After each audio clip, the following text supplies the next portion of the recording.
I heard it through the thin wall, my father's voice, low, decisive. Your sister? She's not getting a single thing. Not the house, not the savings, nothing. My sister giggled. Good, she doesn't deserve it. And then, my mother's voice, warm, complicit. Exactly. It's for us.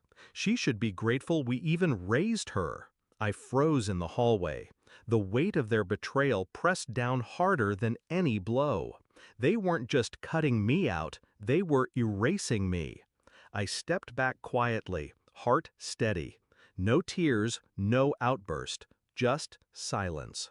Because I already knew what I was about to do. Growing up, I believed loyalty meant sacrifice. I wore hand-me-downs while my sister got new clothes. I gave up weekends to care for my grandmother so my parents could travel. I paid bills when money was tight. They said, "One day you'll be rewarded." I believed them. Even when my father looked at me like I was a burden. Even when my mother's praise went only to my sister, I told myself patience would pay off. That family meant fairness. But in that moment, hearing their laughter about my absence in their future, I realized the truth. I was never family. I was a placeholder. I didn't confront them. Confrontation would have been emotional, and emotions cloud judgment. Instead, I walked into my room, closed the door, turned on my laptop. My name was on the accounts. I had been the one paying utilities, managing taxes, setting up automatic transfers, because they were too busy. Too entitled, really. They thought I was doing chores. They didn't realize I was studying every password, every pattern, every detail. That night, while they slept soundly, I logged in, one account at a time. Savings, investments, even the rainy day fund hidden under my father's business expenses.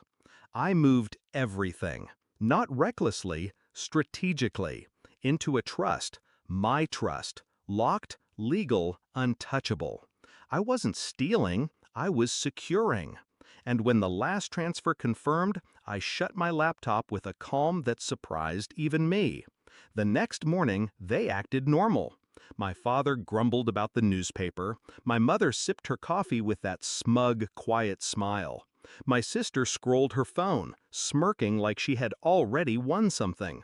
I said nothing, just observed. Days passed. They carried on as if their secret conversation had never happened. But then the first bill bounced. The autopay for the mortgage failed. The credit card declined at dinner. Confusion turned to panic. I watched my father slam his fist against the table, veins bulging in his neck. I watched my mother whisper furiously, her voice trembling now instead of smug. My sister cried when her tuition payment didn't clear. They were unraveling, and I hadn't even made my move yet. It came a week later. I walked in as my father was on the phone, shouting at the bank. My mother was pacing, hair disheveled. My sister looked pale. They all turned when they saw me. My father's eyes narrowed. "You know something." I didn't flinch. "I know everything." My mother's voice cracked. "What did you do?" I stepped closer, calm, deliberate. "I did what you always taught me. Plan ahead. Secure the future." They stared. "You said I wasn't getting a single thing," I continued, "so I took nothing. Nothing that was yours." Silence. Only the sound of my sister's shaky breath. Then, the twist of the knife. Every cent I moved was money I earned, money I saved, bills I paid, investments I managed. Your signatures were there, yes, but the work? That was mine. Their faces drained of color, because they knew it was true. The confrontation wasn't loud. It didn't need to be. My father tried to roar about betrayal, but his voice cracked. My mother whispered accusations, but her eyes wouldn't meet mine. My sister just sobbed, realizing the safety net she relied on had been cut. I let them speak, let their fury crash against the wall of my silence. Then I said, quietly, "You erased me. I just returned the favor." And then I walked out. Now I live without the weight of their expectations. My home is mine. My future is secure. They can't touch it. Do they blame me? Absolutely. Do they call me ungrateful? Every chance they get. But here's the truth they'll never admit.